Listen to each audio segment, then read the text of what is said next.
ladies and gentlemen, the distinguished author, Mr. Aldous Huxley. Brave New World is a fantastic parable about the dehumanization of human beings. In the negative utopia described in my story, man has been subordinated to his own inventions. Science, technology, social organization, these things have ceased to serve man. They have become his masters. A quarter of a century has passed since the book was published. In that time, our world has taken so many steps in the wrong direction that if I were writing today, I would date my story not 600 years in the future, but at the most 200. The price of liberty and even of common humanity is eternal vigilance.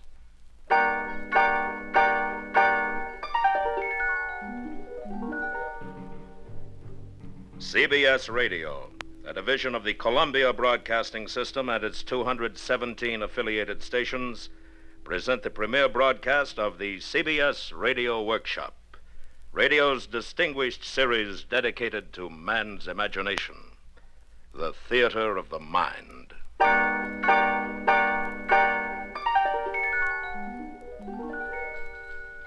Tonight, part one of 2 half-hour programs devoted to one of the world's most shocking and famous novels, Aldous Huxley's terrifying forecast of the future. We are proud to have Mr. Huxley as narrator for these broadcasts. Original music is composed and conducted by Bernard Herrmann.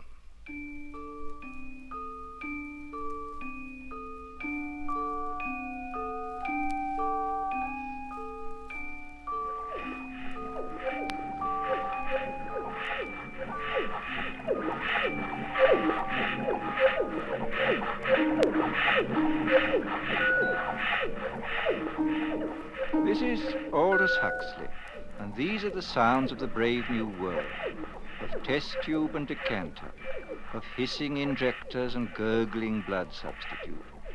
The year is AF 632, 632 years after Ford. We are inside the London Hatchery and Conditioning Centre, and this is the fertilizing room, an enormous laboratory where the temperature is never allowed to fall below 98.6. And here comes the director of hatcheries and conditioning in person, bringing with him a group of young students. Tomorrow you will be settling down to serious work. Today I just want to give you a general idea of things. These are the incubators, and here is the week's supply of ova, kept at blood heat. Come along, boys. Now here, we immerse the eggs into a warm bouillon containing free-swimming spermatozoa. Immersion continues until the eggs are all fertilized. And over here is where we bottle the alphas and betas. In short, gentlemen, the perfect process for manufacturing healthy babies. Are there any questions? Sir, will you explain the Bokanovsky process? I'm glad you asked that. Students, take this down. Bokanovsky's process, where in olden times one egg made one embryo which made one baby. Today we've improved on all that. Now the egg will divide from 8 to 96 buds, and every bud will grow into a perfectly formed embryo, and every embryo into a mature baby, making 96 human beings grow where only one grew before. Progress. But what advantage is it, sir? Oh, my good boy, can't you see? Where in olden times nature allowed us only to have twins or perhaps triplets or so, today we can create scores, yes, scores of identical individuals. We can manufacture men and women in uniform batches. Think of it. An entire factory staffed with the product of one single egg. 96 identical individuals working 96 identical machines. At last, society really knows where it stands. Remember, it was our Ford who gave us the concept of the assembly line when he was on Earth many centuries ago. And now, boys, we will go up to the bottling room where we shall see how we create each class of society, alphas, betas, deltas, etc. Come with me. Well, Lenina. Oh, Director. Oh, charming, charming. What are you injecting into our embryos today, my dear? Typhoid antitoxins? Yes, sir. Are you busy this afternoon? Oh, not after 5, sir. Good. Suppose we get together then on the roof. That would be fine. I've admired you for some time, Lenina. I'm looking forward to a closer acquaintance. Thank you, sir. And now, boys, we're off to the bottling room. You are a lucky girl.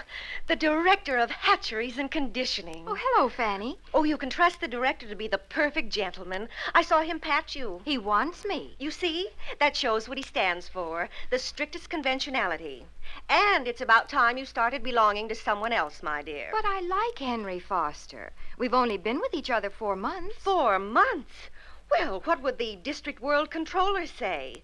You know how he disapproves anything intense or long drawn.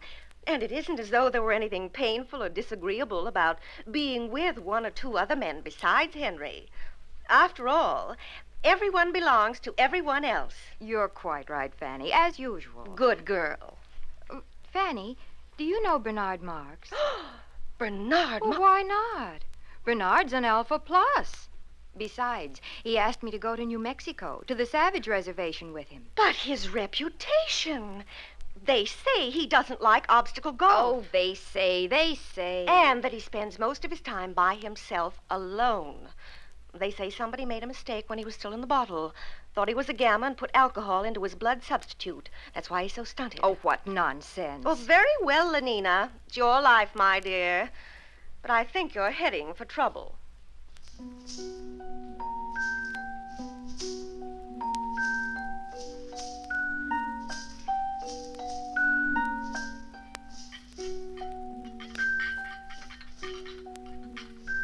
And here we have the bottling room. Little embryos carefully bottled being rocked gently to and fro as they did in olden days when carried by their mothers. Now, boys, you must learn to distinguish between smut and science. I am going to use that word again. As scientists of tomorrow, you must learn to cope with it. Mother. There, that's better. As a matter of fact, there is an area in our world where humans are still viviparous, still give birth to their children.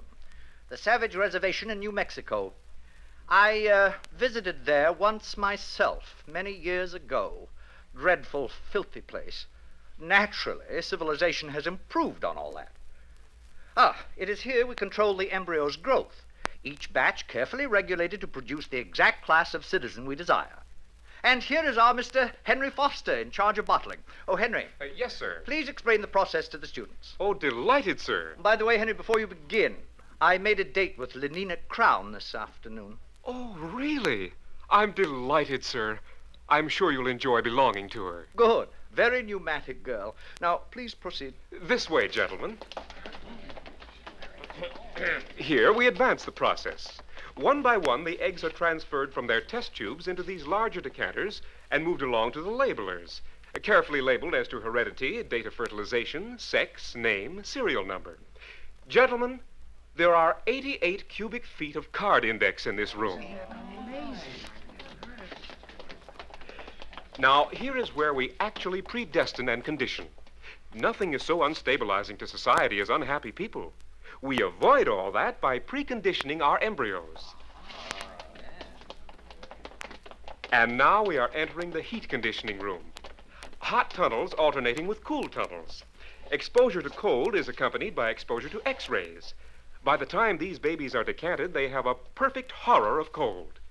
Thus, they are perfectly prepared to emigrate to the tropics, to be miners and acetate silk spinners and steel workers. And that is the secret of happiness and virtue, liking what you have got to do. All conditioning aims at that, making people like their unescapable social destiny. 10 to 3, boys. Time to visit the nurseries.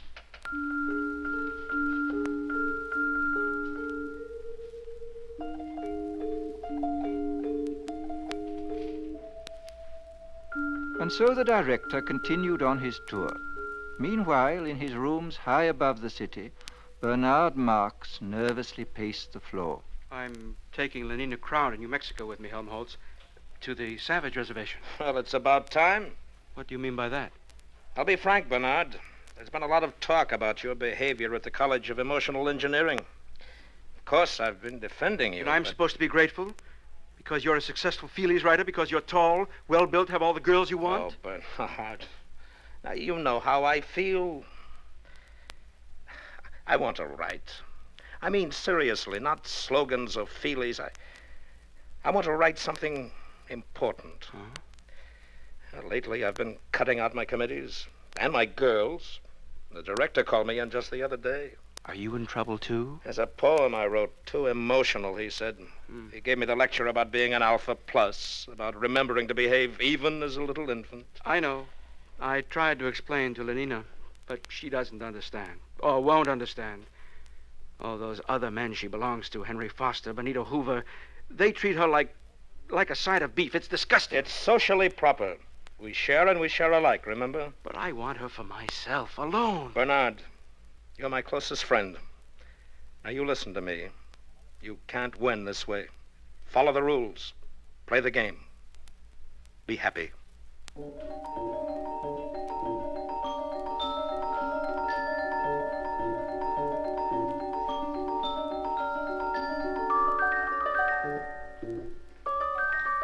The nursery was on the 5th floor. The sign over the door said, Neo-Pavlovian Conditioning Room. It was a large, bare room, very bright and sunny.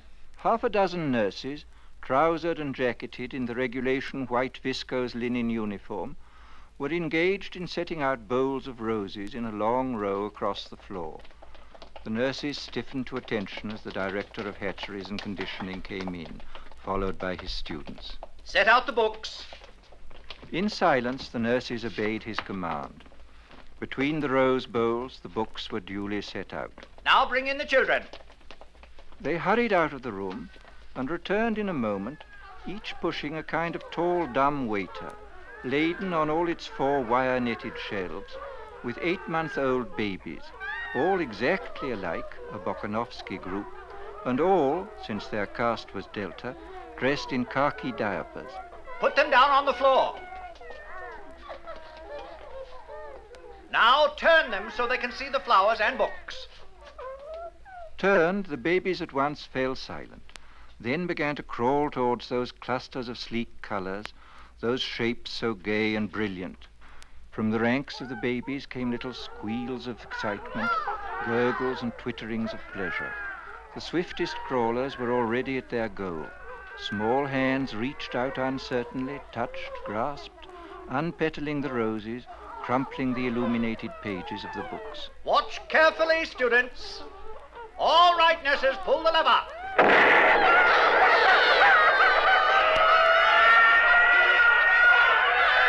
And now we proceed to rub in the lesson with a mild electric shock.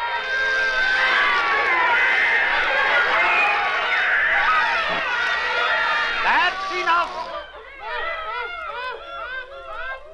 All right, take them away, nurses.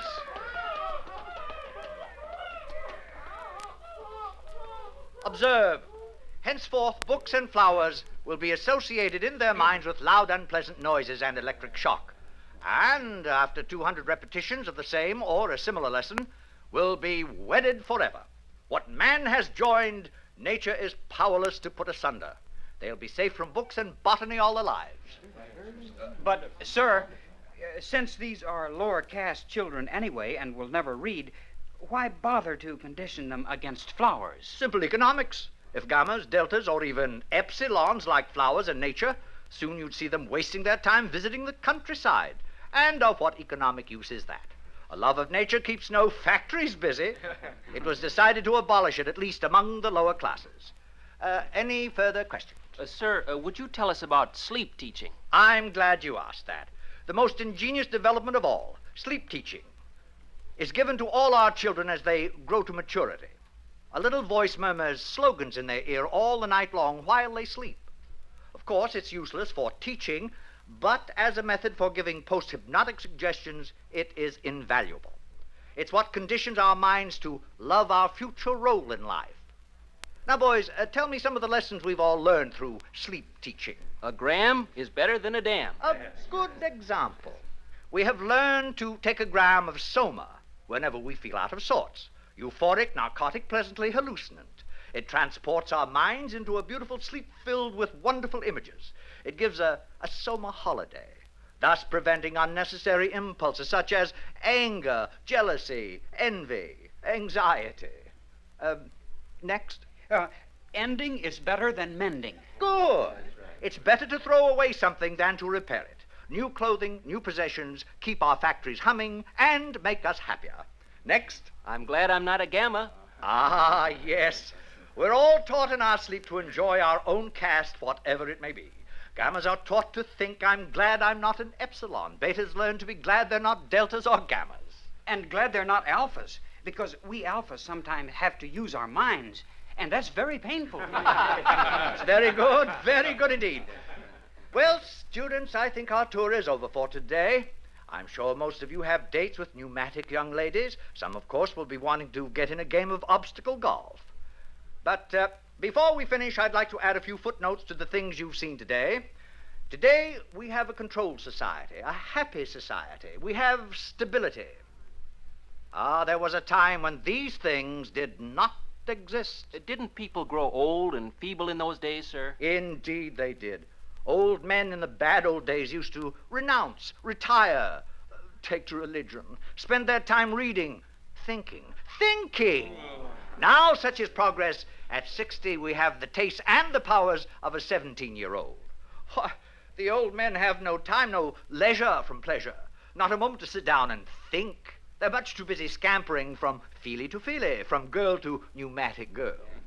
Fortunate boys, no pains have been spared to make your lives emotionally easy, to preserve you as far as possible from having emotions at all. Ford's in his flivver, all's well with the world. Ford's in his flivver, all's well with the world. And solemnly and devoutly they made the sign of the T and hurried off to join their fellow citizens at play.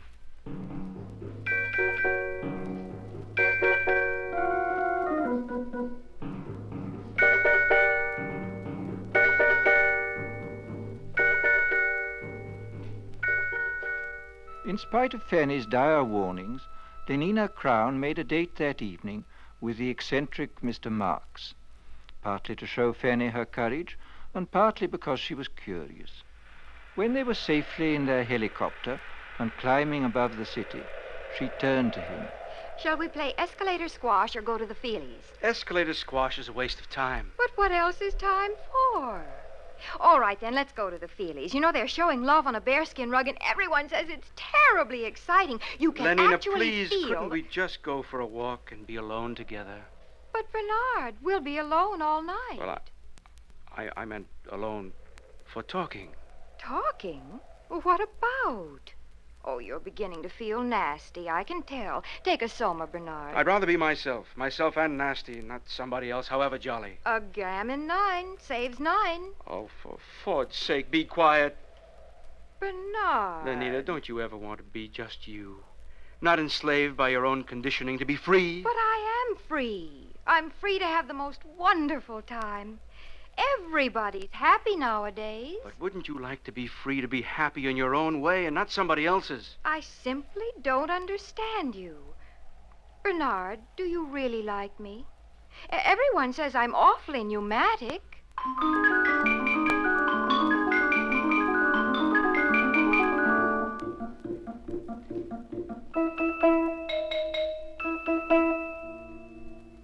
Eventually, Bernard took Lenina to the Westminster Abbey Cabaret, where Calvin Stopes and his 16 saxophonists were playing. Also featured was London's finest scent and colour organ, and all the latest synthetic music. With the aid of 4 Soma tablets, Bernard managed to spend a successful evening with the girl, and the next morning he agreed to apply at once for a permit to visit the Savage Reservation. He was quite nervous as he stood before the large desk of the Director of Hatcheries and Conditioning. Oh, going to take Lenina Crown, I see. Yes, sir. Very pneumatic. Yes, sir. New Mexico Reservation. How long ago was it? Let me see. 25 years? I must have been your age then. Sir? I had the same idea as you. Wanted to have a look at the savages. Got a permit for New Mexico and went there for my summer holiday. With my girl of the moment. She was a beta minus, I think. Oh, yes. She had yellow hair and was especially pneumatic. Well, it was terrible. We rode about on horses and all that, and the last day of our stay, she got lost. Somewhere in those horrid mountains. Lost. We never did find her, poor girl. Must have fallen in some crevice. Yes, we searched for days, but no luck. Miserable trip. You must have had a terrible shock. What? Oh, don't imagine there was anything unethical about it. Nothing emotional or long drawn. It was all perfectly healthy and normal. I'm sure it was, sir. What's that? Oh. Mr. Marks, I should like to take this opportunity of saying I'm not at all pleased with the reports I receive of your behavior outside working hours. Alphas are so conditioned that they do not have to be infantile in their emotional behavior, but that is all the more reason for their making a special effort to conform. And so, Mr. Marks, I give you fair warning. Yes, sir. If ever I again hear of any lapse from a proper standard of infantile decorum, I shall ask for your transference to a subcenter, preferably to Iceland. Good morning.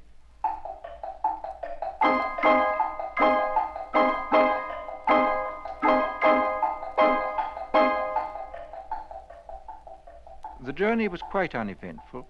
The Blue Pacific rocket lost 4 minutes in a tornado over Texas, but was able to land at Santa Fe less than 40 seconds behind schedule.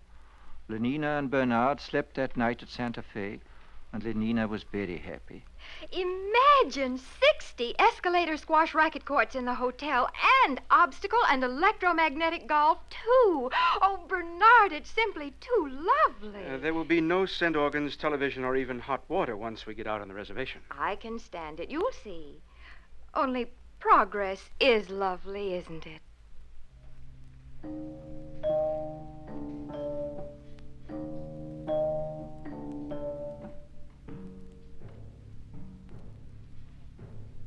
They took a rocket ship into the interior, and from there they traveled on horseback. And all Bernard could think about was Iceland, and how cold and barren it would be. The director's warning had made him even quieter and more sullen than usual. And then, that evening, they reached their destination. Before them was the village of Malpais, situated on a mesa. Adobe hovels growing out of the stony ground, dust and squalor, and the smell of wood smoke. What an awful place. I don't like it. Who's that man coming toward us? He's to be our guide. I'm frightened, Bernard. Quiet. We shouldn't have come. Oh, good morrow. You're civilized, aren't you? You come from outside, from the other place? My name is Bernard Marks. This is Lenina Crown. My name is John. Come with me. He speaks English. That's strange. Probably trained as a guide. Where is he leading us? To that hut, I believe. There seems to be some sort of activity over there. Orgy, porgy. Why, it's like our lower caste community sing. Only look. Now they're beating themselves with whips. Oh, no, Bernard. It's got something to do with their religion. What a wonderful intensity of feeling it must generate. I often think one may have missed something in not having passions like that. Nonsense. Bernard, what's wrong with that man? Where? Oh, he's just old, that's all. Old? But we don't look like that when we're old. He's so wrinkled, Oh, it's horrible. That's because we age all at once. We stay 17 until we're 60 or so, and then we die, and they burn our bodies and recover the phosphorus for the good of the world state, just as it should be. But this... What is it? That woman! Oh, Bernard, no. Take me away. Take me away. She's only nursing her baby, Lenina. That's her child. She's the mother. Bernard, how can you be so vulgar? Oh, I think I'll be sick. Please, Bernard, anywhere. Anywhere. Is something wrong? I think we'd better take Lenina inside. Over here. Follow me. My soma. I'm out of soma. Bernard. I'm sorry, Lenina. I didn't bring any. Oh. Here. Inside. This is my home. This is my home. You are welcome to remain here. John? John? Yes, Mother? Mother? These are people from the outside, Mother. They have come to see the reservation. From the other place? You're from the other place. Don't come near me. But don't you see, I'm from there, too. I'm civilized. I don't belong here. It's all a terrible mistake. This is my mother, Linda. Were you born here? No. No, I tell you, I was decanted like normal people. Oh, thank Ford, someone has come. At last, thank Ford. Bernard, please keep her away. Could you tell us about yourself, please? Well, I came here 25 years ago with a man. His name was Thomas. We went riding together on horses. There was a terrible storm. I got lost in this horrible place. It was the last day of our stay. He left me here, alone. Lenina? Yes?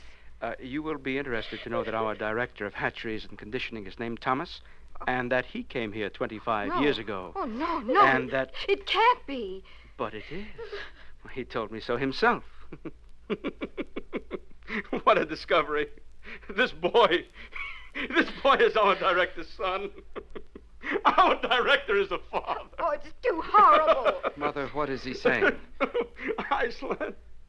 Iceland indeed. Bernard, stop it. Well, we'll see who tells who where to go now. John. Yes, sir? How would you and your mother like to return to civilization? Do you mean it? Oh, please, do you? Listen, they're crazy here. I was a beta minus. I always worked in the fertilizing room. I was a good worker. But how can I tell them? They don't understand. They mend things. They don't know what a helicopter is or soma. They have babies like dogs. Oh, it's too revolting. Oh, thank Ford. If it hadn't been for my son, for John, what a comfort he has been to me. Your son? How can you? You were beta minus. I know, but he's been a comfort to me just the same. If only I'd had soma. Oh, do you mean it? Will you take us back to civilization? Of course. We'll leave tomorrow. You and your son back to civilization.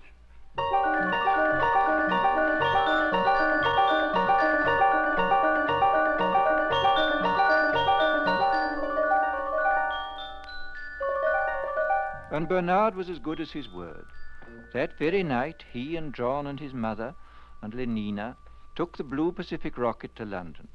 For Lenina, it was a happy trip, since she had taken 4 somas the minute they got back to the hotel. For John, it was a voyage of discovery. Poor Linda, his mother, could only weep for joy. But for Bernard, it was a moment of triumph. Triumph such as he had never known before.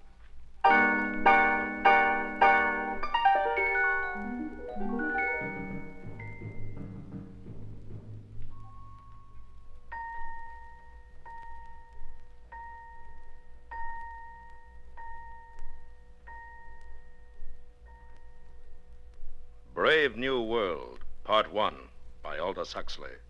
A startling, shocking account of what can happen to our civilization 600 years in the future. And more importantly, a warning to all of us against the destruction of moral standards, family life, and the soul of man. Join us next week when we will continue with Part 2 of Aldous Huxley's terrifying forecast of the future of what could become the brave new world. Presented on the CBS Radio Workshop.